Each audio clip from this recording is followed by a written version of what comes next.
Shalom saudara, selamat pagi, salam sukacita bagimu. Berjumpa kembali dalam Renungan Pagi, edisi Kamis 24 Juli 2025. Pagi ini kita akan membaca dan merenungkan Kisah Para Rasul 1 ayat 15 sampai ayat 20. Mari kita berdoa mohon hikmat dalam kuasa Roh Kudus. Tuhan, Engkau sungguh baik bagi kami. Kami bersyukur untuk kehidupan baru, dan kami siap untuk menikmati kehidupan ini, tetapi bukan dalam kekuatan kami, melainkan dalam kekuatan yang asalnya daripadamu. Izinkan kami untuk membaca dan merenungkan firman-Mu sebagai dasar dari kegiatan kami hari ini, agar kami mempermuliakan Engkau dalam segala aktivitas kami. Roh Kudus, tolonglah kami, buat hati kami sungguh-sungguh menjadi tanah yang subur, agar firman Tuhan tertanam, bahkan bertumbuh dan berbuah. Berbicaralah ya Tuhan, kami siap mendengar. Amin. Kisah Para Rasul pasal 1 ayat 15 sampai ayat 20. Matias dipilih menggantikan Yudas.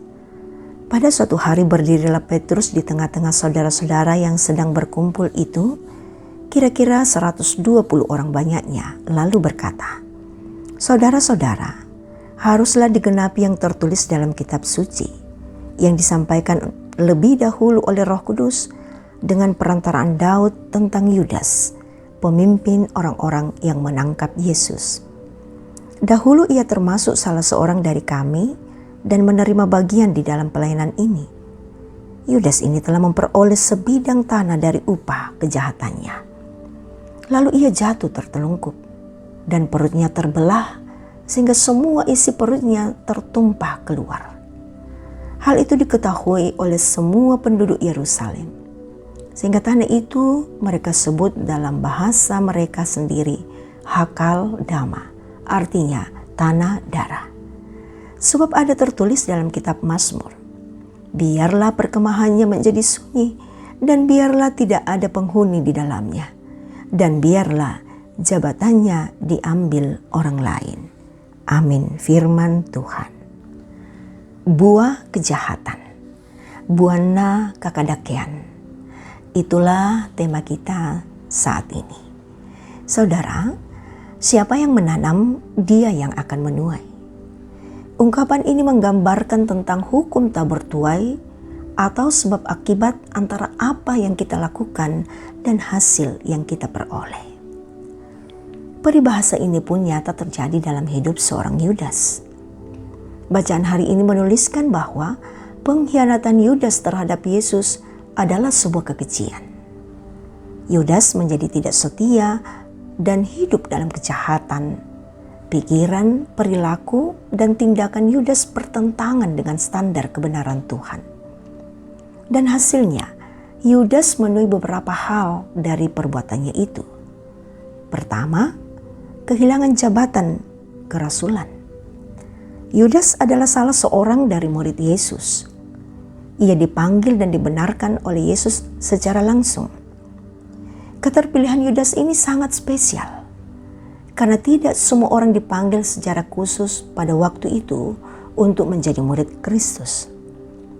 Namun, di tengah perjalanan panggilannya, ia tidak setia mengikut Yesus. Kesetiaan Yudas pudar karena 30 keping perak, dan ini mengaburkan bahkan menghilangkan kebenaran dalam diri Yudas. Kedua, Yudas kehilangan nyawanya. Perbuatan jahat yang dilakukan oleh Yudas berakibat sangat fatal. Ia mati secara tragis, dan hasil kejahatannya tidak dinikmatinya. Rusaknya moral seorang Yudas karena keserakahan hanyalah mendatangkan petaka bagi dirinya sendiri. Dan kekosongan jabatan rasul yang ditinggalkan Yudas perlulah diisi oleh mereka yang ikut serta dalam perjalanan pelayanan Yesus. Saudara yang diberkati Tuhan, sebagai orang yang telah dipanggil dan dikuduskan oleh Kristus sendiri, kita perlu memproteksi diri kita dari godaan-godaan dunia yang dapat membuat kita tidak hidup sebagai orang yang telah dibenarkan. Setiap pilihan yang kita ambil akan membawa konsekuensi. Jika kita setia pada Yesus, maka kita akan menikmati hidup. Tetapi jika memilih untuk berpaling darinya, maka kita akan kehilangan hidup sama seperti Yudas. Amin, firman Tuhan. Mari kita satu dalam doa.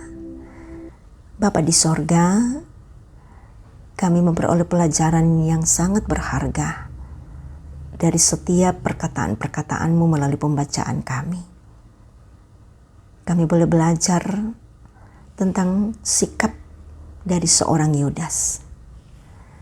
Perkenankan kami ya Roh Kudus untuk dapat memahami mana yang tidak berkenan di hadapan-Mu dan mana yang berkenan.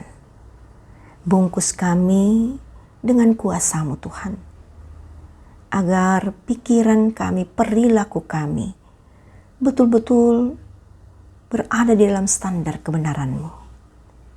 Semoga hari ini menjadi hari yang berbahagia di mana kami boleh merasakan dan mengalami kebersamaan-Mu untuk memuliakan Engkau dalam segala aktivitas kami.